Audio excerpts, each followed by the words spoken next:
Hi everyone, this is the Crafty Baby again, and this is a short video of how to put a white border in your stickers. Let's get it. Alright, first we're going to pick out the picture that we want to use. In this case, I pick out a flower. I add it to the canvas, and once we have the picture there, we are going to go ahead and click on the offset bottom at the top of our menu. I always use 0.15, but you can pick whatever number you think it's the widest you want to use for your picture.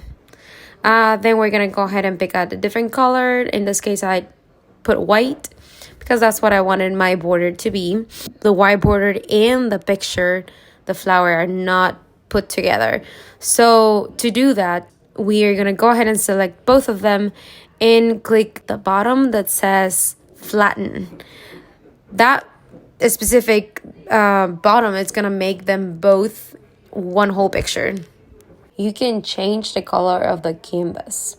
So in this case, you go ahead and click on the blank canvas at the right bottom, and you can pick whatever color at the top menu bar.